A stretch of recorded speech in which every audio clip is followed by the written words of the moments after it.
자, 오늘 구약 10과 1교시는 예레미야하고 에스겔하고 이렇게 딱 이렇게 엮어서 역사 위주로 공부를 한번 해보도록 하겠습니다. 자, 오늘 보시면 거기에 그 오늘의 포인트하고 스카치 테이프가 좀 길게 나와 있어요. 10과는. 자, 이 내용을 제가 조금 이렇게 정리를 해봤어요. 이 부분이 무슨 내용이냐면 지난 그 시간에 그 했던 내용인데요. 지난 시간에 그 1차, 2차, 3차 포로가 발생이 됐잖아요. 자, 우리 첫 번째 1차 포로가 몇 년이냐면 605년 갈그미스 배차 2차 전투, 그리고 1차 때 잡혀간 포로가 누구냐면 다니엘이죠. 다니엘 605년. 자, 이 시점 여호야긴 4년, 그리고 자, 2차 포로가 발생한 것은 여호야긴 597년, 그리고 그때 2차 포로 때 잡혀간 그 포로는 그 중에 그 대표적인 에스겔이 있습니다.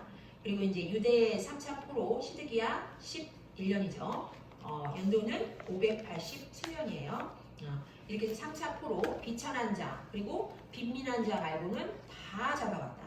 그럼 1차 포로 때 이 1차 포로는 인재들을 잡아갔어요. 인재들을 잡아가서 느부갓네살 수쿨에 집어넣어서 인재로 양성을 시켰고, 진짜 불쌍한 포로는 2차 포로죠. 여호야긴 때 597년. 그리고 이 3차는 포로가 아니라 강제 이주예요. 전부 다 잡아가는 강제 이주다.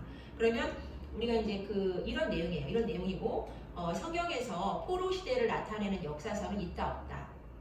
없어요. 없는데 그 포로 시대의 역사가 이렇게 다니엘과 에스겔과 예레미야에서에 다 이렇게 들어가 있고, 그 정보들을 우리가 겪을 수 있다. 이런 내용이 지금 여기 스카치 테이프하고 앞에 그 오늘의 포인트에 들어가 있는 거죠. 그러니까 이제 연도를 좀 체크를 해드리면 1차 포로가 이제 605년에 시작되잖아요. 605년에 시작돼서 자, 다니엘 10장에 가시면 다니엘 10장에 고레스 3년이 있어요. 고레스 3년. 그러면 여기 저기 잠깐 보실게요. 자, 고레스가 페르시아의 왕으로서의 원년이 몇 년이냐면 559년이에요. 그럼 왕이 돼서 나의 엄마 만나네의 아버지 아스티아게스 메디아의 왕을 치러 간다. 그게 몇 년이냐면 550년. 그래서 메데 바사의 왕으로서의 원년이 고레스가 550년이에요. 그러니까 고레스 원년 3개가 나와요. 그리고 다니엘 10장은요. 다니엘 10장은 뭐냐면 바벨론을 멸망시키잖아요. 고레스가. 그럼 바벨론을 멸망시킨 해가 몇 년이냐면 539년이에요. 그러면 바벨론까지를 점령하고 페르시아 제국의 왕으로서 원년이 이제 고레스 마지막 원년이 539년이에요. 그러면 다니엘 10장에서는 바벨론을 점령하고 바벨론으로 들어온 고레스예요. 그러니까 거기에서 원년은 559년 아니고 550년 아니고 539년. 그래서 다니엘 10장에서 고레스 3년이다. 그럼 몇 년이냐면 536년이에요. 그래서 다니엘이 605년부터 몇 년까지 예언을 하냐면 536년까지 예언을 하는 거예요. 쭉 예언을 하는 거예요. 그 다음에 자, 에스겔 볼게요. 에스겔이 2차 포로 597년에 잡혀가요. 그리고 에스겔의 나오는 순서는 포로 몇 년 이렇게 돼 있거든요. 그래서 이제 보통 40장부터 마지막 그 40장 성전의 모습을 볼 때가 25년째예요. 그래서 25년째가 마지막이라고 생각하는 게 아니에요. 에스겔 29장에 가보시면 숨어 있어요. 중간에 숨어 있어요. 이게 27년째 나와요. 29장에. 그럼 27년째면 포로로 597년에 잡혀갔는데 27년째다. 그럼 몇 년이냐면 570년까지 예언을 하는 거예요. 에스겔이 이렇게 쭉 예언을 하는 거예요. 그 다음에 우리 예레미야가 요시야 13년부터 예언을 한다고 나와요. 그럼 요시야가 640년이에요. 그러니까 627년부터 예언을 해서 자, 예레미야가 엘레판텐 시대라고 해서 나중에 그다리아를 죽이고 요한왕과 함께 그 바도로스까지, 그 이집트의 바도로스까지 망명을 할 수밖에 없는 상황이 되거든요. 그게 예레미야 40장에서 44장에 나오죠. 그게 이제 바도로스까지, 그러니까 멸망 직후에 바로 떠나요. 그래서 바벨론이 모청차옥에 이집트의 저 남단까지 숨어버려요. 바도로스까지. 그게 이제 멸망 직후니까 586년 이때까지 봐요. 그리고는 예언이 없어요. 그러면 왕하에서 예언이 끝나고 왕하에서 이제 유다가 멸망해서 끝났어요. 왕사가 끝났어도 계속 예레미야에서 그 나머지 정보를 볼 수 있고 그 다음에 에스겔에서 570년까지 정보를 볼 수 있죠. 그 다음에 다니엘서에서 536년까지 정보를 볼 수 있다. 그래서 이 왕정 시대와 포로 시대는 이렇게 안 돼 있다. 이렇게 돼 있다. 이거예요. 이거를 길게 써오신 거예요. 그래서 이제 그 다음부터 141조가고 142쪽은 뭐냐면 예레미야를 정리해놨어요. 그런데 이 스트럭처는 제가 이 어성경 이 워크북에서 제일 잘 나왔다고 봐요. 제일 잘 나왔어요. 이 141쪽, 142쪽은 정말 잘 뺐어요. 이 스트럭처를. 그래서 이 스트럭처 대로 갈 거예요. 오늘은. 그 대신 제가 이제 에스겔을 집어넣어 드릴 거예요. 에스겔. 왜냐면 에스겔도 여기에 똑같아요. 유다의 멸망기를 11개 하나 역대기 하에서 공부하는 거는 이제 조금 싱거우실 수 있어요. 예레미야하고 에스겔의 진짜예요. 그래서 이걸 딱 껴서 말씀을 드릴게요. 그래서 이 예언이 예레미야와 에스겔의 예언이 나올 수밖에 없는 포인트들이 잡혔죠. 언제? 1차 포로 잡혀서 이때 예언이 나올 수밖에 없죠. 605년. 그 다음에 언제? 597년. 이때 예언이 줄기차게 나올 수밖에 없죠. 그 다음에 마지막 여기 시드기야 멸망. 이때 시드기야의 두 번의 반항이 있어요. 두 번의 바벨론에 대한 반항이 있습니다. 그게 시드기야 4년 이때예요. 이때. 그 다음에 자 여기 시드기야 9년째하고 11년째가 중요한데 9년째 때 예루살렘을 포위해요. 포위. 이제 포위해요. 이렇게 하고 11년째 때 예루살렘이 완전히 멸망하죠. 587년. 그러면 정확하게 이게 그 날짜까지 계산할 수 있게 날짜가 나와요. 1년 6개월 동안 포위를 해요. 그런데 그 포위 와중에서도 반란을 한 번 더 해요. 시드기야가. 두 번의 반란을 일으키는 두 번의 반란이 있다. 그 반란이 시드기야 4년. 그리고 이 가운데 있긴데 여기 있죠. 여기는 뭐냐면 시드기야 10년. 시드기야 10년. 자 여기는 뭐냐면 제가 적어드릴게요. 자 이 부분은 뭐냐면 시드기야 10년이니까 588년이죠. 그리고 이거는 시드기야 몇 년? 10년. 이 두 번의 큰 반란이 있죠. 그러면 이 근방에서 예언이 쏟아질 수밖에 없어요. 그 다음에 멸망의 포위를 당했을 때 이때 많은 예언들이 있겠죠. 그리고 멸망을 했을 때 그때 예언이 있겠죠. 그래서 이 시드기야 때 이 많은 예언들이 쏟아질 수밖에 없다. 그리고 큰 반란이 두 번 있다. 이거예요. 이 포인트를 가지고 이제 스트럭처를 들어가면 쫙 껴지는 거예요. 그래서 자, 좀 빠르게 할게요. 자, 141쪽 1번 보실게요. 1번 여호야김 왕 때 일어난 일. 1번 여호야김 1년 제1차 갈드미스 전투 609년이죠. 자, 이건 609년입니다. 그 다음에 요시야 왕이 이때 이제 전사를 하죠. 그 다음에 2번 여호야김 4년 때, 그죠? 여호야김 4년 언제입니까? 1차 포로, 갈드미스 몇 차? 2차 전투. 그때는 나보폴리살이 아니라 느부갓네살이 대비하는 무대예요. 갈드미스 2차 전투. 이때 605년. 이때 예언이 쏟아지는 거죠.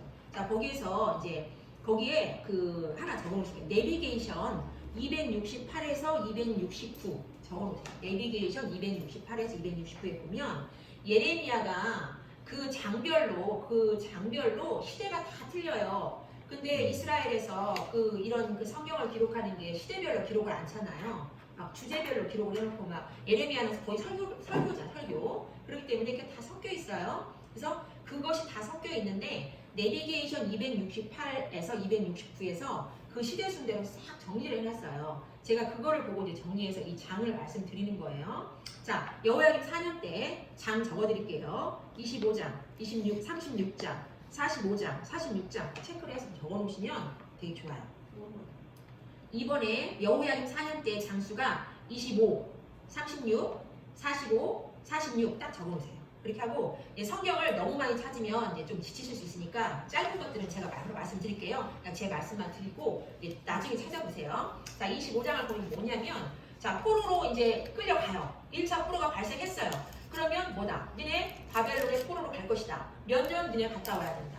70년 고지를 해줄 수밖에 없죠. 그게 25장이에요. 70년 갔다 와라. 그리고 70년이 끝나면 내가 바벨론도 멸망시키리라. 이 예언이 25장이에요. 그 다음에 36장하고 45장은 뭐냐면 예레미야가 바룩에게 예언의 말씀을 막 적게 하죠. 그 내용들이에요. 그 다음에 46장은 뭐냐면 제가 이제 꼭 찾아볼 분은 많이 찾을게요. 46장은 예레미야 46장 2절 그게 제2차 갈드미스 전투 때 애굽의 패망 그 이제 역사를 적어놓은 거예요. 이게 여호야김 4년 때 1차 포로 발생했을 때 그 예레미야에서 정보다.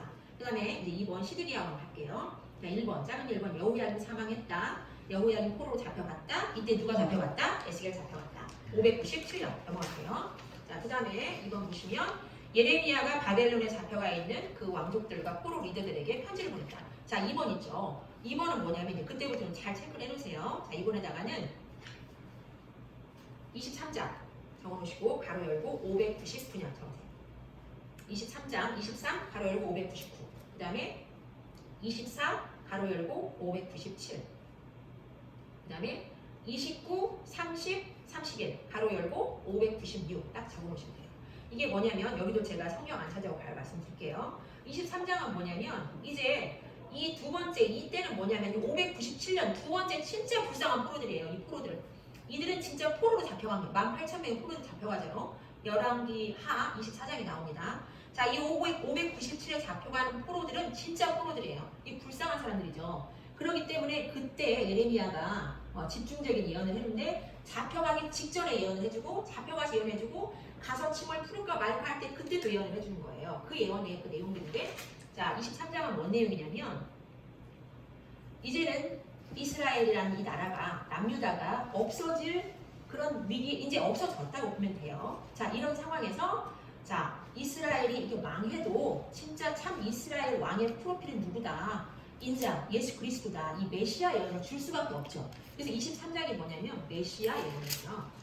그 나중에 23장을 보시고요. 24장은 뭐냐면 니네 걱정하지 마. 니네 거기 가서 극상품 무화과로 니네가 다시 올 수 있어. 다시 오게 할 거야. 이 위로를 해주는 거죠. 이 회복의 위로를 해주는 게 24장이에요. 극상품 무화과. 그 다음에 29장, 30장, 31장은 포로로 끌려갔어요. 간 상태예요. 그래서 이들이 침을 풀을까 말까 이 상태예요. 이 상태인데 예레미야가 거기에다가 편지를 써서 보내는 거예요. 너희들 아내를 맞이하고 자녀를 낳고 텃밭을 일구고 그 성읍을 위해서 기도하면서 70년 동안 푹 살아 하면서 29장에서 다시 한번 70년을 고지를 해준다. 그 예언이에요. 그다음 30장은 뭐냐면 거기에서 다시금 메시아 예언을 이제 끌려간 그 상태에서 다시금 메시아 예언을 해주는 거예요. 다시금 메시아 예언을 해주는 게 30장이고 31장에서는 새 언약, 이제는 새로운 그 회복에 대한 새 언약까지를 말씀을 해주시는 그 내용이 이제 30장, 31장 이 내용입니다. 이 부분은 이제 어렵지 않으니까 넘어갈게요. 그 다음에 3번. 이제 3번은 뭐냐면 이제 1차 포로, 2차 포로는 정리가 됐죠. 이제는 시드기야 때, 이때는 조금 복잡한 것이 이제 4번, 5번, 3번인데 이것도 이제 정리를 해드리면 이대로 한번 예레미야를 보시면 도움이 되실 것 같아요. 3번에 보시면 여기 보니까 3번에는 반바벨론 나라들의 연합회의 돼 있죠. 근데 거기에다가는 뭐라고 써놓으시냐면 시사, 시드기야 4, 시사라고 써놓으시고요. 가로 열고 593년 그리고 예레미야에서 그 정보를 볼 수 있는 그 장이 27, 28, 50, 50년 이렇게 적어보세요. 자, 우리 27장을 한번 볼게요. 자, 27장 보겠습니다. 예레미야 27장. 자, 27장을 보시면 거기에 1절에 보시면 자, 유다의 왕 요시야의 아들 여호야김이 다스리기 시작할 때에 이렇게 되어 있죠. 그러니까 이거는 예레미야가 여호야김이 다스릴 때 그때 609년이겠죠. 그때 예언이 온 거예요. 그때 예언이 임했어요. 예언은 몇 년 전에 오거든요. 그러니까 예언은 여호야김 때 왔어요. 그랬는데 어떤 예언을 주셨냐? 시드기야가 반바벨론 회의를 할 거야. 에돔, 모압, 암몬, 두로, 시돈의 왕들과 함께 반바벨론 회의를 할 건데 그때 회의를 개최하면 예레미야야 너는 이 줄과 멍에를 메고 이렇게 가서 너희들이 바벨론에게 항복하지 않으면 이렇게 된다. 행동 예언을 해. 이거를 예언을 주신 거예요. 그리고 이제 넘어갈게요. 28장을 넘어가시면 거기에는 1절에 나오죠. 그 1절에 연도에 대한 정보가 나옵니다. 시드기야 4년 정확하게 나오죠. 이 시드기야 4년이에요. 이때 누가 나오냐면 3절에 보시면 어떤 거짓 선지자가 나오냐면 하나냐가 나오죠. 하나냐가 나와서 뭐라고 하냐면 저기 27장 21절에 나오는 성전 기명이 70년 동안 그곳에서 있어야 되는데 하나냐가 이것을 반론하는 예언을 3장에서 거짓 예언을 하는 거예요. 몇 년이면 온다. 몇 년이면 2년이면 온다. 이렇게 거짓 예언을 하는 거죠. 그리고 그 28장 10절 한번 보실게요. 10절에 보시면 거기에 예레미야의 목에서 멍에를 빼앗아서 꺾어버렸어요. 그러면 예레미야가 행동 예언 했다 안 했다? 했다 안 했다? 행동 예언 꺾었잖아. 하나님 했다. 반바벨론 회의했다 안 했다? 했다예요. 그래서 27장, 28장은 같은 시대다 거의. 그래서 이제 이 시드기야 4년 때 시드기야가 바벨론, 반바벨론 반란을 첫 번째 한 그 반역의 사건이 이게. 그리고 이렇게 하는 이유가 뭐냐? 50장을 한번 가볼게요. 예레미야 50장을 가보면 특히 이때 시드기야 4년 때 예레미야가 바벨론의 멸망에 대해서 집중적으로 예언을 해요. 그래서 시드기야가 아무튼 이런 그 바벨론에 대해서 어떻게든지 벗어나고자 이런 그런 행동들을 합니다. 그리고 51장에 보시면 이것도 시드기야 4년 때인데 그 정보가 59절에 나와 있죠. 59절 가보실게요. 51장 59절. 네, 거기에 보시면 59절에 그 연도에 대한 정보 있죠. 시드기야 4년 돼 있죠. 시드기야 4년 때 느부갓네살이 호출했어요. 시드기야를. 바벨론 회의를 해서 호출했는지 이거는 성경에 안 나와 있으니까 우리가 모르겠지만 어쨌거나 같은 해에 호출까지 했어요. 그래서 병창감 스라야와 같이 가는데 예레미야가 스라야한테 다시금 가서 바벨론에 가서 또 행동 예언을 지시까지 하죠. 이게 이제 시드기야 4년 때의 큰 반란, 첫 번째 반란. 이게 3번이에요. 3번. 그리고 이제 4번 갈게요. 4번하고 5번만 넘어가면 끝이에요. 자, 4번은 이제 이거는 4번에서는 이제 에스겔을 정리를 드릴 거예요. 자, 4번에다가는 이제 3번이 시드기야 4년이잖아요. 그러면 4번은 언제 연도냐면 시드기야 4년 이후 5년 때부터 포위 당할 때 여기 잠깐 보실게요. 시드기야 4년 때 반란을 일으켰죠. 그래서 5년 때부터 여기 포위 당할 때까지 느부갓네살이 예루살렘을 완전히 포위했을 때 9년째까지예요. 그러니까 4년 이후니까 시드기야 5년, 6년, 7년, 8년만 안 나와요. 9년 이렇게 돼요. 이때의 정보가 여기 다 들어가 있는 거예요. 근데 이런 스트럭처를 참 잘 만들어 놓으셨어요. 그리고 여기서 에스겔을 넣어드렸다는 거. 자, 거기다 제가 이제 정리 드릴게요. 4번에다가 조그만하게 잘 써놓으시면 좋아요. 에스겔 사니까 겔사 써주시고 가로 열고 592년 그리고 C5 이렇게 써놓게요. 시드기야 5년이라는 소리예요 이게. 그러니까 포로로 잡혀온 지 5년째니까 시드기야하고 원년이 같아요. 여호야긴이 3개월하고 597년에 포로로 잡혀가고 바벨론이 시드기야를 세워놨잖아요. 그러니까 시드기야 5년 C5라고 써보시면 좋아요. 겔4 바로 여시고 592년 C5 그 다음에 겔 8에서 11 에스겔 8에서 11 그 다음에 16 17 바로 여시고 591년 C6 이렇게 적어보실게요. C6 겔 8에서 11 16 17 바로 여시고 591년 C6 자, 그 다음에 겔 20 21 겔 20 21 에스겔 20 21장 가로 여시고 590년 C7 시드기야 7년 C7 그 다음에 겔 24 25 겔 24 25 가로 여시고 589년 C9 이렇게 해놓으시면 돼요. 그렇게 하고 겔 24 25 가로 여시고 589년 C9 이렇게 해놓으시면 돼요. 그래서 이 에스겔로 잘 정리가 돼요. 이 부분이 시드기야 5년, 6년, 7년, 8년 빼고 9년. 그렇죠? 그러면 다 찾을 수는 없으니까 제가 이제 설명드리는 부분은 정리해 놓으셨으니까 나중에 확인을 한번 해보시면 될 것 같아요. 에스겔 4장의 1절에 3절까지 보시면 무슨 내용이 나오냐면 시드기야 5년 때 여기 잠깐 보실게요. 시드기야 9년 때 죄송해요. 예루살렘을 포위를 하는데 그 포위하는 그 상황 그대로 공성태를 쌓고 철퇴를 두르고 이런 토성을 쌓고 이런 그 포위의 상황을 시드기야 5년 때 몇 년 전이죠?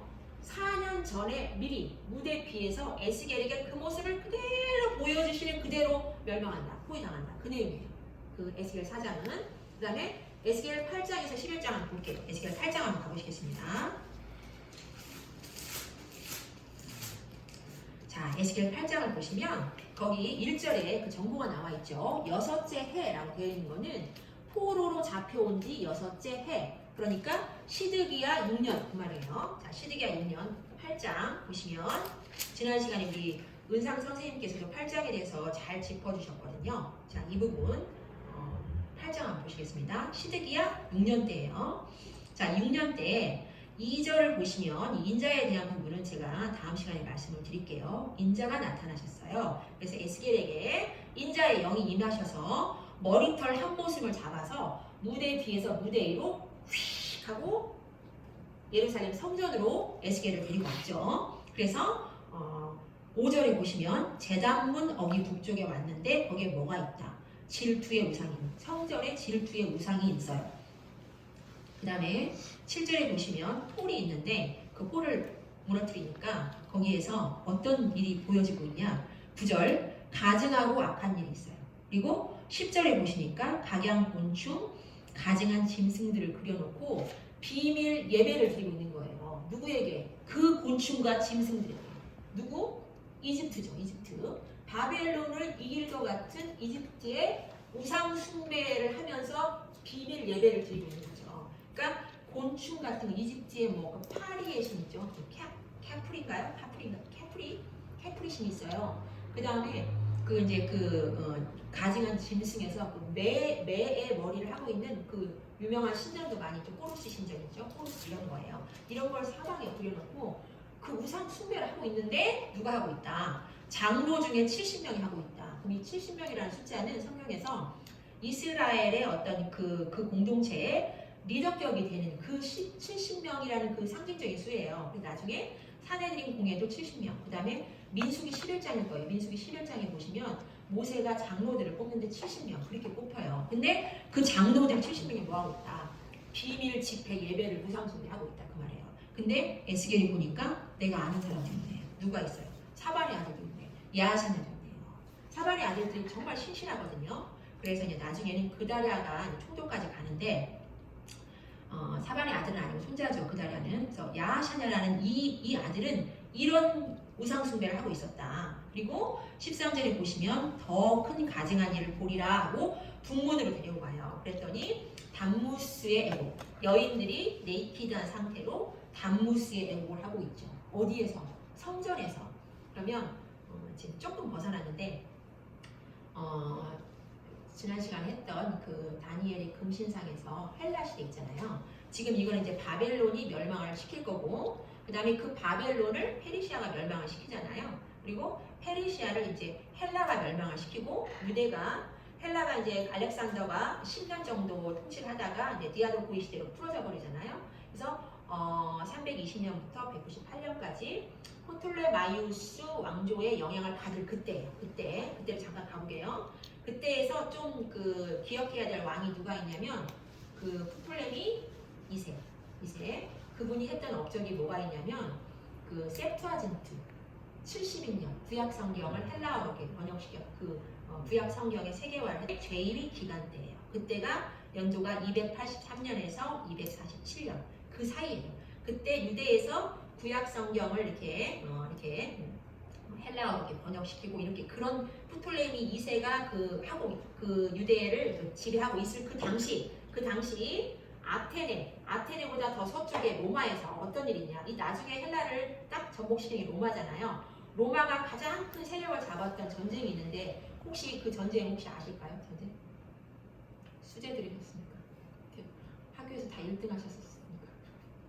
포에니 전쟁. 저도 이제 이번에 공부하면서 알았는데 포에니가 페니키아라는 뜻이에요. 페니키아. 그래서 이제 알렉산더가 이 페르시아를 점령할 때 그 이수스 전투가 332년 때 완전히 페르시아를 정복시키는데 그 정복시킬 때 그냥 링크돼서 그 두루하고 시도는 자연히 알렉산더 항복한 거예요. 다 그렇게 항복한 상태였는데도 돈이 너무 많은 페니키아였어요. 그래서 지금의 튀니지 있죠. 아프리카에 거기가 예전에 이제 카르타고 그래서 로마의 그 이탈리아 반도에 시칠리아 섬을 놓고 그 패권을 놓고 로마의 그 도시국가였잖아요. 그 로마하고 그 카르타고가 패권 전쟁을 하는 그때가 프톨레미 2세 때 264년이니까 그때예요. 그때 이 카르타고가 누구의 식민지였냐면 시돈의 식민지. 시돈의 식민지라는 그게 제가 말씀드린 이유는 뭐냐면 시돈하고 두로가 뭡니까? 바알과 아세라예요. 사탄의 권자로 쪄들어버린 그 나라들이잖아요. 그 우상 숭배가 카르타고에 그대로 들어간 거예요. 그대로 들어가서 로마한테 멸망당할 때 그 카르타고가 어떤 상태였냐면 인신공양이 극에 달했을 때 완전히 인신공양으로 그 바알과 아세라의 그 영적인 그 사탄의 배경이 바알과 아세라 도배가 되고 카르타고 그렇게 멸망당해버리고 그래서 로마가 그 카르타고를 완전히 다 정복하고 그 세계의 그 이제 어떤 그 권력 그 세력의 판권을 잡는 가장 큰 그 전쟁이 포에니전 그때 그래서 그 카르타고 인신공양이 극에 달한 그 무상숭배의 극악한 그 행태에 있었을 때 멸망당한 거예요. 그게 그런 그 행위를 어디에서 했다? 결국 그 성전에서 했다. 그리고 우리 이제 그 왕하 23장 7절 한 번만 볼게요. 왕하 23장 7절을 보시면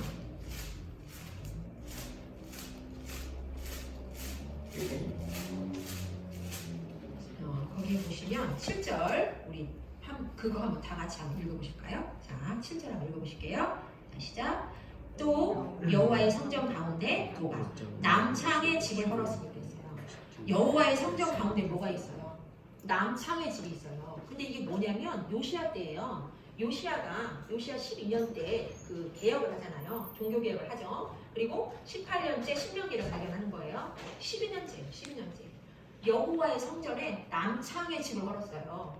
자, 그런데 우리 여기 8장에서는 그래도 다무스의 애곡, 그래도 순리대로 음란을 저지르잖아요. 그죠? 근데 여호와의 성전 가운데 남창의 집이 요시야 때도 있었다는 거예요. 그 정도로 극악한 우상 숭배를 했었다. 그리고 이런 그 정말 실로 그 뭐라고 표현해야 되나요? 그 예배의 의식 속에 지금으로 말하면 예배의 의식 속에 음란이 형식으로 들어가 있는 거예요.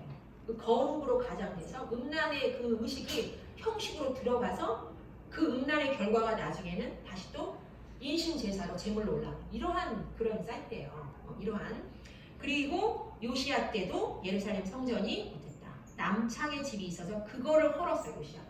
이 정도로 이런 가증한 일을 했기 때문에 여호와의 영이 그 성전에 있을 수가 없죠. 그거를 에스겔에게 다 보여주시는 거예요. 그리고 이제 뒷장에 넘기시면 16절 보시면 거기 이제 25명이 또 동쪽 태양에게 예배를 드리네요. 그러니까 이 보시면 25명 거기에다가 대상 24장 4절에서 5절 이거 하나 적어놓으실게요. 대상 24장 4절에서 5절 여기 보시면 이제 나중에 한번 찾아보시고요. 이게 뭐냐면 아론의 아들이 있죠. 그 아론의 아들 나답과 아비후는 이제 그 다른 불을 들여서 죽었고 엘르아살과 이다말이 있는데 엘르아살의 계통의 우두머리가 이 역대상에 나와요. 16명. 그 다음에 이다말 계통의 우두머리가 8명이다. 그럼 합이 24명이잖아요. 거기에 이제 대제사장 한 명이 들어가면 25명. 25명이란 말은 성경에서 제사장들의 수를 의미하는 경우가 많아요. 그러니까 결국 뭐냐? 제사장들이 가장 동쪽 태양에다 우상숭배하고 있는 거예요. 이 모습이. 응? 그렇게 하고 그 다음에 이제 9장에 보시면 서기관 6인의 그 살육의 그 환상이 나오죠. 이렇게 해서 이마에 아버지 하나님께서 인치신 자들은 손대지 마라. 이런 그런 환상을 또 보여주시고 10장에 이제 넘어가시면 10장은 이제 다음 시간에 이제 많이 말씀을 드릴게요. 인자예요, 인자. 그리고 그 인자가 나타나실 때 나타나는 여호와의 영광의 형상의 모습들이 나와요. 거기 이제 그룹이라고 나옵니다. 그룹이 나타났다. 자, 그 다음에 이제 11장 가시면요. 11장 마찬가지죠. 11장도 다시금 메시아 예언을 해주십니다. 다시금 메시아 예언을 해주시고 그 다음에 11장에서 다시 이제 그 영을 다시 사로잡힌 자 다시 갈대아에 있는 무대 비로 옮겨서 그 사로잡힌 자들 24절 25절 11장 거기에서 그 사로잡힌 자들에게 에스겔이 다시 다 얘기를 해주는 거예요. 그러니까 에스겔은 포로 거류민 공동체의 리더로서 그들이 늘 에스겔에 와서 물어봐요. 우리나라는 어떻게 되냐. 왜냐면 지금 아직 멸망이 되기 전이거든요. 그렇게 해서 에스겔은 늘 성전을 놓고 예언을 해주신다. 성전을 놓고 심판을 했지만 결국엔 회복시킨다. 이런 주제로 성경을 놓고 늘 그 예언을 말씀을 해주시고 또 여호와의 영이 에스겔에게 그 성전을 통한 예언을 계속 주시는 거죠. 이게 이제 에스겔 8장에서 11장 좀 길게 말씀드렸어요. 그 다음에 16장 가실게요. 자, 16장 가시면 이 16장은 가증한 예루살렘에 대한 그런 징계의 말씀들을 계속 해주시는 거예요. 그래서 이 말씀들이 쭉 나옵니다. 43장까지 쭉 나오면 한번 읽어보시고요. 그 다음에 이제 59장부터 62장까지 그럼에도 불구하고 영원한 언약을 다시 약속을 해주세요. 다시 영원한 언약을 약속을 해주신다. 그러나 뭐다? 여기 54절에 보시면 네가 네 수욕을 담당해야만 된다예요. 그러니까 우리 그 아브라함의 약속이 창세기 12장 2절에 3절이잖아요. 그게 내가 너로 큰 민족을 이루고 그리고 너에게 복을 주어서 내 이름을 창대하게 하리니 아브라함 네가 무엇이 되어라? 복이 되리라 그랬어요. 그리고 땅의 모든 족속이 너로 말미암아 복을 얻게 될 것이다. 그렇게 예언을 해주시고 창세기 15장을 우리 한번 가보실게요. 창세기 15장.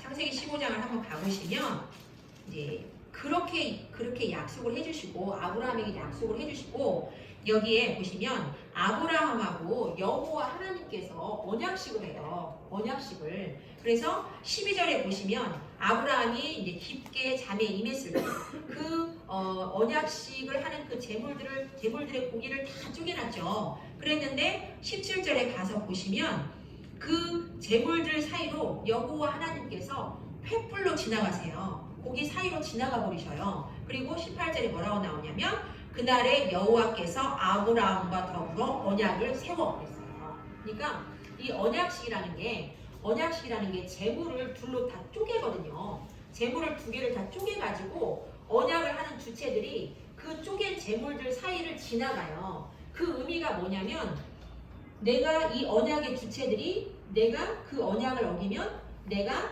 제물처럼 어떻게 하겠다. 죽겠다예요. 그 의미예요. 그런데 여호와 하나님께서 언약의 주체예요. 그러니까 이 언약은 어떤 거예요? 이 언약 자체, 이스라엘과 한 이 언약 자체는 영원한 거예요. 그러니까 언약은 영원해요. 여호와 하나님께서 그 언약의 주체이시기 때문에 영원하지만 그 언약 관계에 다시 와야 되는 이스라엘 너는 뭐다? 네 수욕을 다 담당해야 된다예요. 그 내용을 계속 이 언약 관계를 계속 말씀해 주셔요. 그래서 결국 54절, 16장의 54절, 55절을 보시면 결국에는 그게 뭐냐? 너희들이 죄의 수치를 감당한 후에 하나님께서 이스라엘과 맺으셨던 그 언약을 기억하겠다. 그리고 그 언약을 내가 다시 영원히 세우겠다 해요. 그냥 용서해 주겠다 아니에요. 네가 지은 너의 수욕을 다 담당해라예요. 그리고 언약의 영원성. 여호와 하나님이 그 언약의 주체셨다. 이거를 기억을 하시고 이제 그 뒤에 20절까지 20장까지 이 언약 관계를 계속 그 다음에도 계속 언약, 커버넌트, 레스팅 커버넌트죠. 영원한 언약을 계속 얘기해 주시는 거예요. 그게 이제 시드기야 6년 때 예언이 많죠. 시드기야 6년 때. 그리고 17장을 가보시면 이거는 우리가 조금 시간이 없어도 이 부분을 조금 하시게요. 17장도 마찬가지 언약이에요. 근데 이 언약은 이제 비유인데 뭐냐면 시드기야가 여기 잠깐 보실게요. 여기 자 지금 시드기야 6년 예언이에요. 시드기야 6년 예언이에요. 시드기야 4년 때 바벨론 반역 한번 했죠. 근데 여기 한 번 더 한다고 했잖아요. 이때가 뭐냐면 시드기야 10년 때예요. 시드기야 10년 때 앞으로 바벨론 반역을 한 번 더 할 거예요. 이것을 얘기해 주는 거예요. 언제? 시드기야 6년 때 비유로 시드기야 6년 때 4년 뒤에 네가 다시 한번 왜냐하면 느부갓네살이 시드기야를 세워놨잖아요. 여호야긴을 잡아가고 시드기야를 세워놨으면 시드기야와 느부갓네살과의 정치적인 언약 관계가 있잖아요. 그러면 그것도 너는 지켰어야 된다. 하물며 그것도 안 지킨 네가 나와의 언약이야 이거예요. 그거를 비유로 말씀해 주시는 거예요. 그걸 이제 17장에 보시면 독수리가 두 마리가 나와요. 3절에 나오고 7절에 나오죠. 그럼 이 3절에 나오는 이 화려한, 색깔이 화려한이라는 말이 추가되어 있어요. 보시면 이거는 이제 바벨론이에요. 바벨론. 그리고 레바논에 이르러 유다에 이르러 백향목은 여호야긴을 잡아간 거예요. 그 비유를 말씀하신 거예요. 이거를 이제 뒤에 비유의 해석에서 다 또 설명을 해주세요. 그리고 이제 5절에 보시면 그 땅의 종자를 꺾어 그 백향목과 같은 종자 시드기야죠. 같은 형제니까. 그리고 형제 아니네요.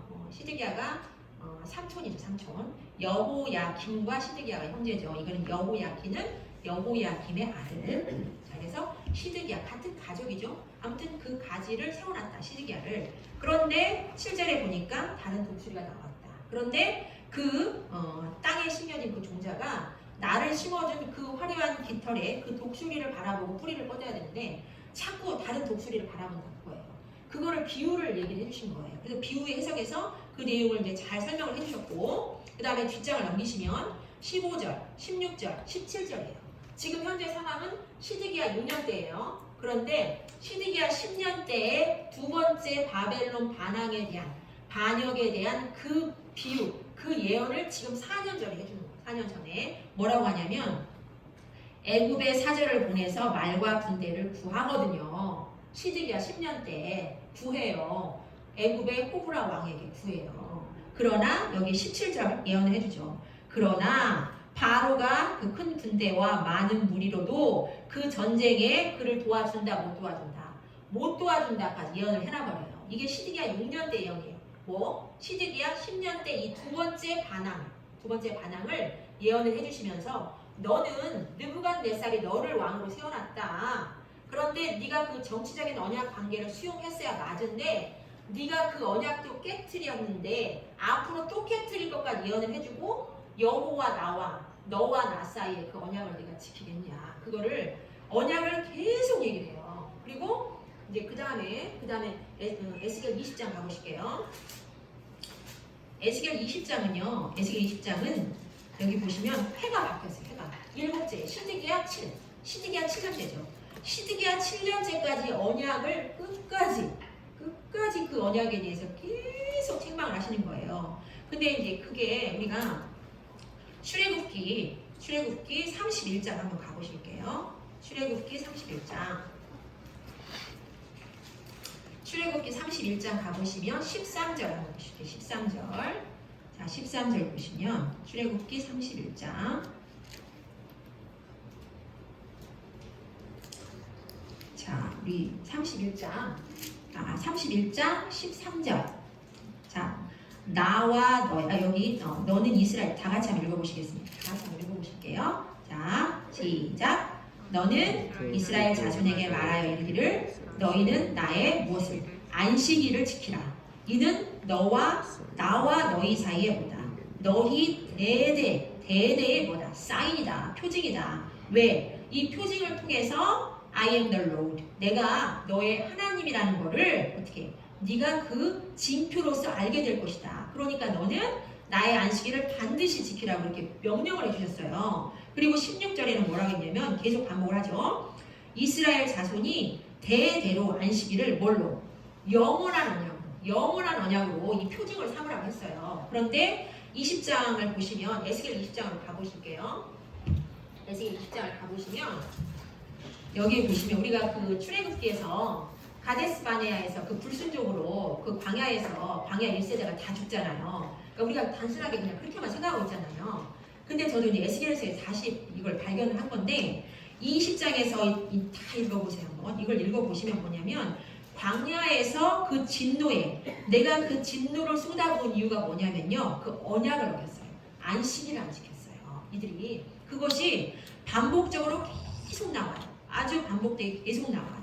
애굽 땅에서 인도하였는데 10절에 보시면 애굽 땅에서 나와서 광야에 이르게 하였는데 너희들이 어떻게 했다? 너희들이 내 안식일을 지키지 않았다. 그래서 이 말이 13절에 보시면 나의 율례를 준행하지 아니하였으며 나의 규례를 멸시하였고 나의 안식일을 크게 더럽혔다. 이것이 계속 반복돼요. 그래서 내가 내 분노를 광야에서 그들에게 쏟아 멸하라고 하였으나 그러나 또 내가 너희들을 인도하여 내는 것을 본 이방 나라들한테 내 이름이 더럽혀지지 않으려고 다시금 너희들에게 기회를 주고 계속 그걸 기다렸다라는 게 계속 나와요. 그리고 15절에서도 마찬가지 적과 꿀이 흐르는 땅이요 모든 땅 중에 아름다운 곳으로 너희들을 인도하려 하였으나 16절 너희들이 그 마음으로 우상을 따라 나의 규례를 업신여기고 율례를 행하지 아니하였고 나의 안식일을 더럽혔다.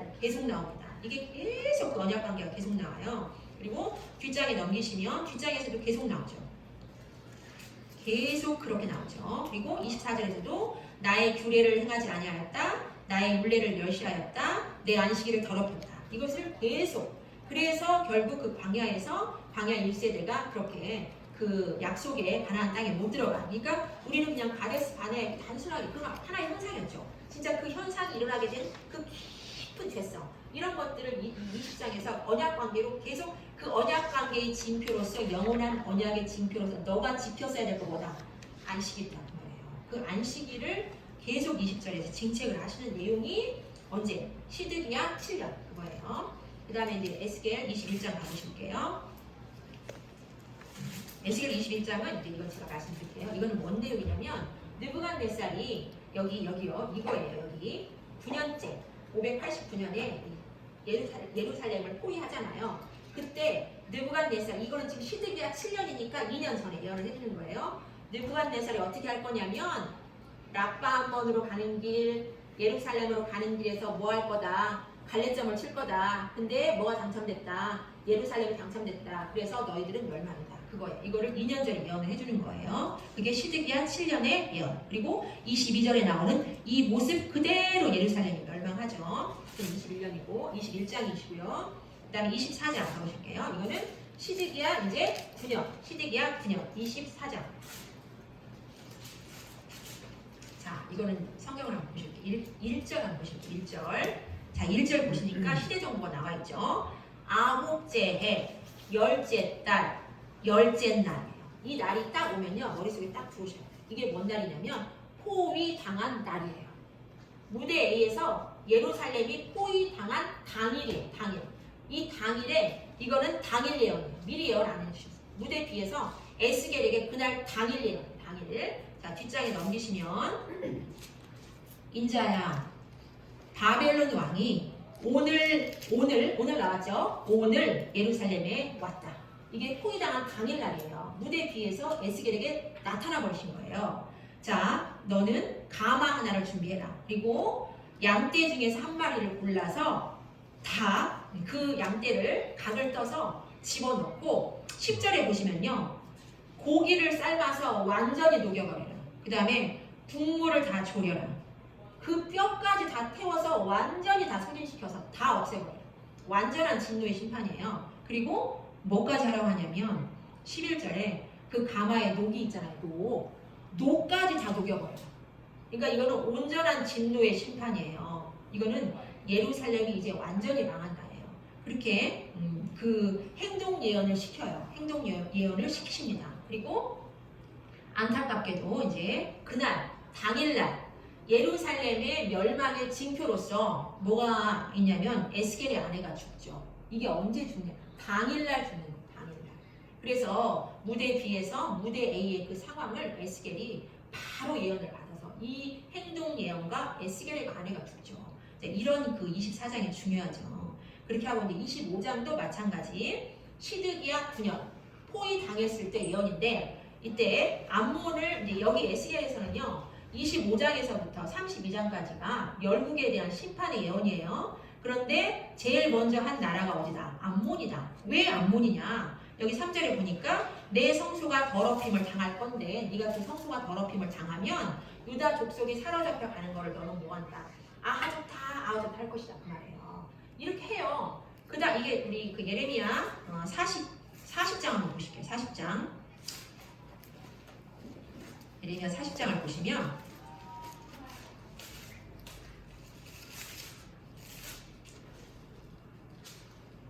예, 13절, 14절을 보시면 14절이네요. 자, 그 유다의 그 이제 그 총독으로 그다랴를 세워놨잖아요. 근데 이스마엘이 왕족이죠. 이제 이 그다랴는 사실은 서기관 그 집안이고요. 그래서 이스마엘이 죽이러 온다는데 그것을 사주한 왕이 누구냐? 암몬의 바알리스 왕이에요. 그래서 그 정보를 알려줘요 요하난이. 그런데 그다랴가 듣지 않아요. 그렇게 이제 그래서 결국에는 죽죠. 그런 일들. 그리고 결국 그 이스마엘은 암몬왕 바알리스에게 망명을 하는 거예요. 그거를 이제 책망하면서 열국에 대한 예언 중에서 첫 번째 예언이 암몬이었다. 이것이 이제 시드기야 9년째 일이에요. 그리고 지금 유다는 어떻게 됐다? 포위 당했다. 그죠? 그럼 우리가 포위 당했는가만 보실게요. 예레미야 39장만 한번 가보실게요. 예레미야 39장 가보시면 자, 이게 이제 포위 정보가 나오는 예레미야 39, 52장이거든요. 거기 보시면 1절에 보시면 나와 있죠. 유다의 시드기야 왕의 제9년 열째 달, 날짜 안 나와 있네요. 52장 가보실게요. 52장을 가보시면 예레미야 52장 가보실게요. 4절에 보시면 자, 거기 보시면 뭐라고 되어 있냐면 시드기야 9년 몇 월 며칠 열째 달 열째 날 포위 당하는 거예요. 10월 10일에 이렇게 똑같이 포위를 당합니다. 포위를 당하고 거기에 보시면 4절에 나오죠. 토성을 쌓고 그 성에 공성태를 세우고 에스겔 4장 시드기야 몇 년? 시드기야 5년 때 4년 전에 무대에 비해서 에스겔에게 보여줬던 그 환상 그대로 예루살렘이 포위 당하는 거예요. 그게 이제 4번의 내용인데 에스겔을 통해서 이렇게 말씀을 드렸습니다. 그 다음에 이제 5번만 하면 이제 끝나요. 5번만. 자, 5번은 뭐냐면 이제 포위 당했죠. 포위 당했으면 이때 이 가운데 1년 6개월의 포위 이때 또 뭐 한다고요? 시드기야가 한 번 또 반란하는 거예요. 이때 이 연도상으로 588년 시드기야 10년 이거예요. 자, 5번에 그 연도만 그 5번에다가 그 장수를 써놓을게요. 5번에다가 21장 예레미야에 21, 32, 33, 34, 37, 38 그리고 에스겔은 29 에스겔 29 써주시고 가로 열고 588 C10 시드기야 10년 C10 이렇게 적어놓으시면 될 것 같아요. 예레미야 21, 32, 33, 34, 37, 38 에스겔 29 가로 여시고 588 C10 이렇게 적어놓으시면 돼요. 자, 우리 예레미야 21장 한번 가보겠습니다. 자, 예레미야 21장 보시면 2절 한번 보실게요. 2절 보시면 바벨론의 느부갓네살 왕이 우리를 친히 쳤어요. 쳤으니까 지금 몇 년? 시드기야 10년. 9년 때 쳤으니까 지금 10년이라는 내용이에요. 그 다음에 이제 32장 가시면 이 내용은 뭐냐면 제가 이제 말씀드릴게요. 1절에 보시면 연도가 나와 있어요. 시드기야 왕 열째 해, 시드기야 10년. 그리고 이런 절대연도를 뺄 수 있는 좋은 요절이죠. 느부갓네살 18째. 605년에서 18째를 빼면은 588, 뭐 그 금방이에요. 자, 그렇게 해서 시드기야 10년째 무슨 일이 있냐? 이때 예레미야가 밭을 사죠, 밭을. 그러면 이제 이때 예레미야의 나이를 이렇게 추정을 하면 60살 정도 됐어요. 근데 70년 뒤에 돌아오면 그 몇 살이 되냐면 130살이 되는 거예요. 그럼에도 불구하고 밭을 산다 안 산다? 밭을 산다. 그리고 이 시대에는 지금 포위를 당한 상태잖아요. 예루살렘이 포위를 당한 상태면 이때 부동산을 사면 투자적으로 어떻게 되겠어요? 폭락이잖아요. 근데 밭을 산다. 사고 그 예언의 말씀을 확실을 하는 거죠. 그 내용이에요. 그 내용. 32장. 그 다음에 33장 보시면 자, 33장. 이때는 이 메시아 예언을 똑같이 해주시는데 이때는 이 예루살렘이 지금 포위 상태잖아요. 포위 상태이기 때문에 그냥 메시아 예언을 안 해주세요. 지금 예루살렘을 이방의 제국이 포위를 했어요. 그 포위한 상태에서 이제는 15절에 보시면 33장 15절에 보시면 이 땅에 정의와 이제는 공의를 실행할 것이다. 그리고 16절에 여호와는 우리의 의라는 이름을 얻으리라. 이렇게 종말까지를 예언하는 심판주로서의 메시아 예언을 강하게 해주시는 거예요. 이게 33장이에요. 그 다음에 34장 볼게요. 34장은 뭐냐면 아까 시드기야 6년 때 17장 독수리 비유 말씀드렸죠. 6년 전에 4년 뒤의 일을 예언을 했어요. 너가 또 바벨론을 반역을 할 거고 바벨론과 너와의 정치적인 언약 관계에 대한 언약을 파괴할 것이다. 그거예요. 그 내용이거든요. 자, 이게 뭐냐면 정말 그 시드기야가 포위가 되니까 호브라에게 그 도움을 요청을 했는데 호브라가 사실은 왔어요.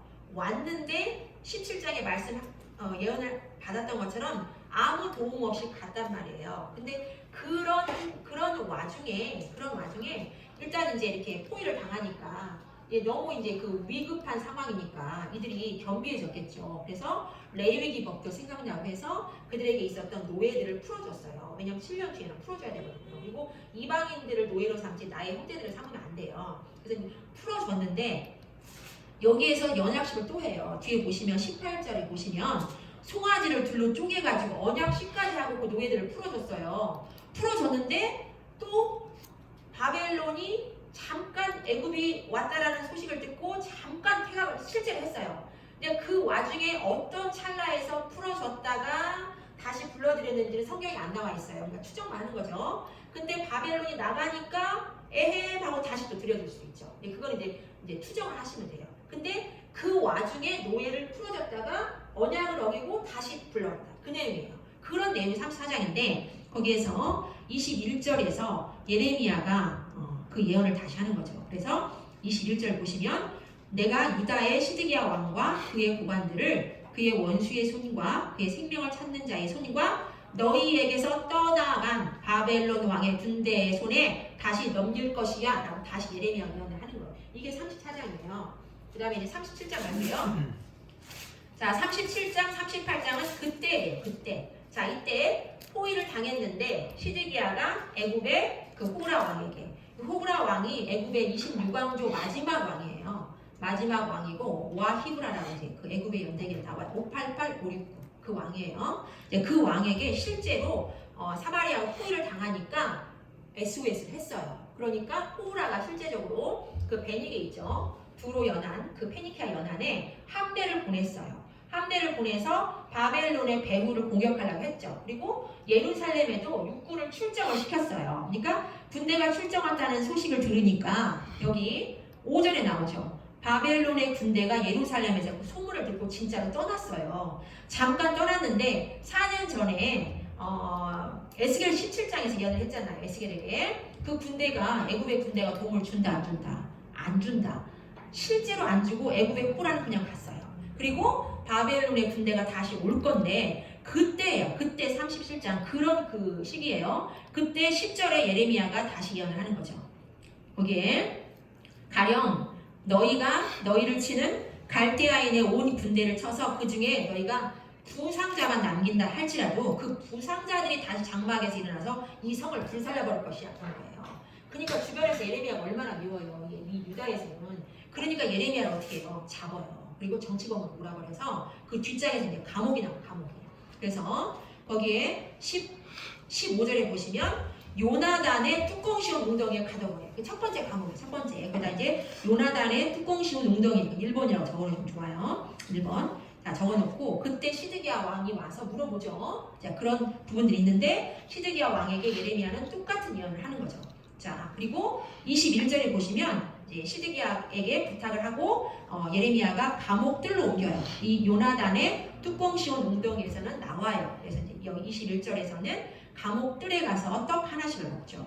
그러다가 다시 또 모략을 받아서 시드기야는 방치하고요. 그리고 다시 어디 38장 6절에 가보시면 어디로? 똑같은 감옥들인데 말기야의 구덩이에 또 빠뜨려요. 예레미야는 이게 세 번째 옮기는 감옥이죠. 그리고 다시 이제 예레미야가 이렇게 구스인 에벤멜렉의 도움으로 나와요. 나와서 13절에 보시면 이제 어디에? 시위대 뜰에 머무르죠. 여기 시위대 뜰로 갔을 때 시드기야가 한 번 더 찾아온다. 찾아와서 나라의 미래를 다시 물어보죠. 걱정되니까 예레미야는 똑같이 바벨론에 투항하라 이렇게 예언을 하죠. 그런데 뒷장에 넘기시면 19절에 시드기야가 우리 백성들이 나를 조롱할 거야. 이런 인간적인 또 자기의 그 아니만을 생각하는 이런 연약한 모습을 보이시고 그리고 결국에는 예레미야의 24절에는 입단소까지 시키고 결국에는 예레미야는 감옥들에 그대로 있는 거죠. 그 와중에 이때 언제다? 시드기야 10년 그 애굽의 호브라에게 요청을 했던 시드기야의 두 번째 반란이 있었던 그때 이제 5번까지 끝났습니다. 자, 끝났어요. 이제 6번 보시면 6번 이제 예루살렘 연락이죠. 언제? 여기 587년 시드기야 11년 거기는 예레미야 39, 52장이고요. 에스겔 26, 30, 31 적어볼게요. 에스겔 겔 26, 30, 31 바로 여시고 587년 시 11 이렇게 적어보시면 돼요. 에스겔 26, 30, 31 587년 시 11 자, 자, 우리 26장 한번 가볼게요. 에스겔 26장. 자, 에스겔 26장을 보시면 11째 해, 11째 해, 시드기야 11년째. 그러니까 이때는 언제냐면 멸망한 해예요. 멸망한 해인데 그때 어디에 예언을 하냐면 두로의 심판 예언을 26, 27, 28장까지 해요. 이제 그 이유가 뭐냐면 두로가 그 역사적으로 느부갓네살이 587년에 유다를 멸망시키잖아요. 그리고 2년 뒤에 585년에 두로를 실제로 역사적으로 침공을 해요. 그리고 몇 년 동안? 12년 동안 침공을 해요. 근데 두로를 그 강한 나라여가지고 정복을 못해요. 그거예요. 그러니까 585년에 예루살렘이 침략당한 이후에 두로가 바로 침략당할 거니까 그 예언을 해주는 거예요. 암몬 예언하고 그 다음에 두로 예언을 시작하는 거예요. 이게 이제 26장이에요. 이게 11년. 자, 그 다음에 이제 30장 가보실게요. 30장은 뒷절로 넘겨서 20절 보실게요. 30장의 20절. 거기 보시면 그 시대 정보가 나오죠. 11째, 첫째 달 7일이에요. 그러면 4월 9일에 함락당하거든요. 11째에 예루살렘이 4월 9일에 함락당해요. 근데 11째의 첫째 달 7째 날이면 함락당하기 한 달 전에. 그 다음에 31장에 보시면 11째죠. 이것도 마찬가지. 셋째 달 초하루 3월 1일. 그러면 함락당하기 한 달 전에. 그때 애국으로 갈 거니까 그렇게 가지 말라면 애국으로 결국 가잖아요. 그러니까 에스겔도 무대에 비해서 애국으로 가지마. 계속 예언을 하는 거예요. 이 예언이에요. 자, 그 다음에 다 끝났습니다. 진짜. 7번 이제 마지막 멸망 그 이후죠. 예레미야 40장에서 44장이고요. 에스겔 정보 좀 넣어드릴게요. 에스겔 32, 33, 36, 37, 38, 39, 32에서부터 32, 33, 그 다음에 36, 37, 38, 39 가로 여시고 586년 이제 87년에 멸망하고 그 다음이에요. 12해, 12, 시드기야 12년, 12 이렇게 적어놓으시면 좋아요. 자, 32장 가볼게요. 32장 보니까 32장 12째 멸망 이후 586년 이때도 마찬가지. 애국으로 가지마. 왜? 애국으로 갈 거니까. 그 예언이에요. 그 다음에 33장에 보시면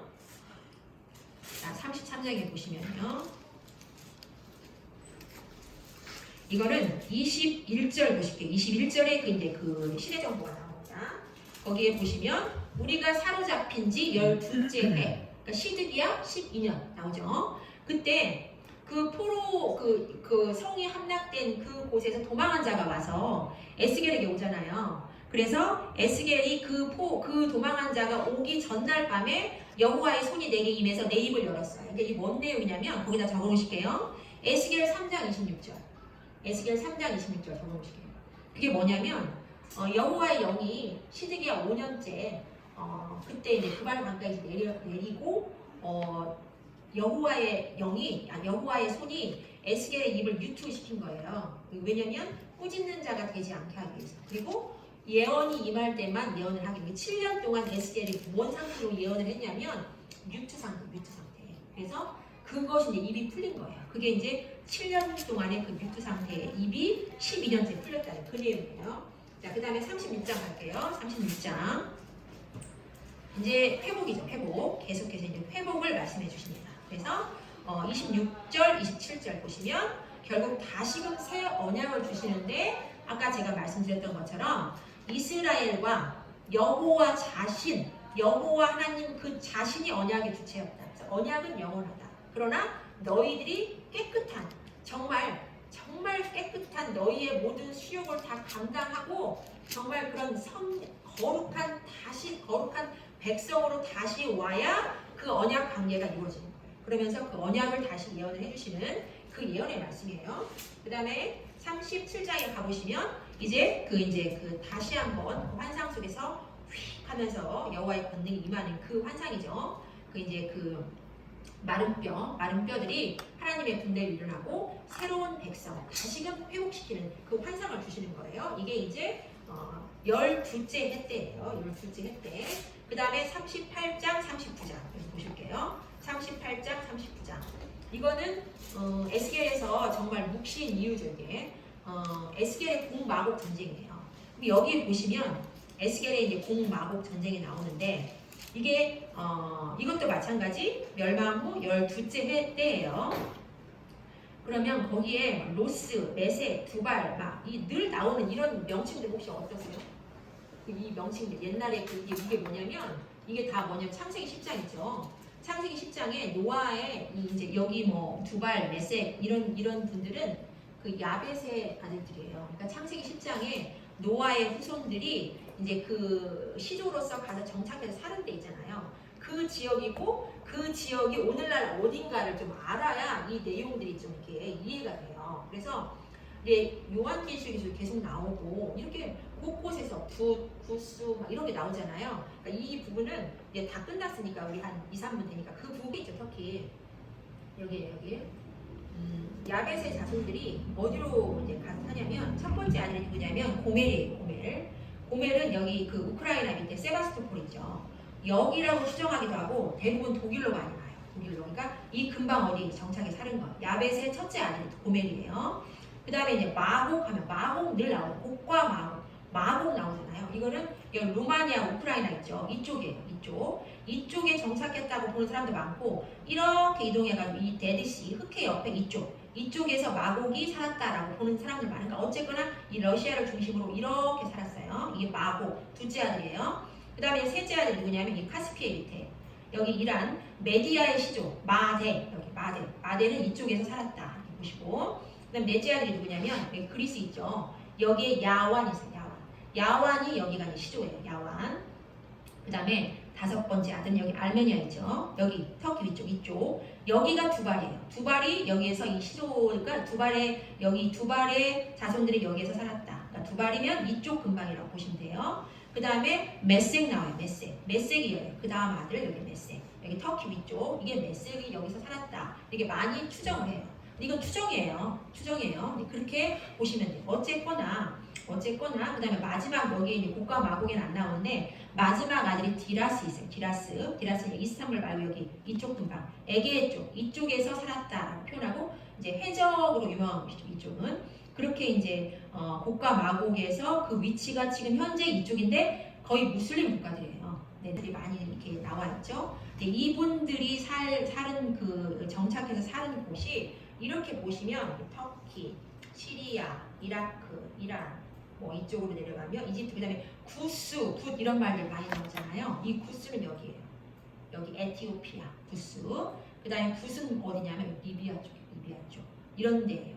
그러니까 사실은 예루살렘을 중심으로 해서 레바논, 요르단, 시리아, 이라크, 터키 다 이제 현재 그 중동 지방에 위험성이 있는 그런 나라들이 지금 여기에 나오는 곡, 마곡 이런 나라들이에요. 이런 것들을 보시고 38장, 39장 마무리 드릴게요. 이렇게 해서 결국 그런 이방의 나라들이 이스라엘을 이렇게 둘러싸도 결국 어떻게 한다? 하나님의 손이 구원하신다. 그거예요. 결국 회복시키신다. 그렇게 하시고 에스겔 뒷장에서 나오는데 여기 이제 나왔으면 40장부터 48장까지는 결국 이제 그 이제 회복의 거의 뭐 천년왕국의 정말 그 세계죠. 그래서 40장부터 48장까지 그 환상의 정말 47장 같은 데 보시면 성전에서 나오는 그물이 결국 그 죽은 바다의 물도 되살리는 그러한 회복의 역사를 일으켜 주신다. 이렇게 이제 에스겔이 이렇게 마무리가 되죠. 그러니까 사실은 에스겔이 큰 묵시예요. 38, 39, 40부터 거의 48장은 그 밀레니엄 킹덤이라고 많이 보거든요. 그래서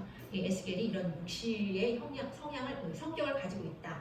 이렇게 하시고 자, 이 뒷장에 이 부분만 마무리를 드릴게요. 스킵하시고 그 중간에는 스킵하시고 이제 2교시 때 제가 말씀을 드리고 145쪽에 보시면 에스겔을 지금 다 하셨으니까 에스겔을 마무리를 바로 드려버릴게요.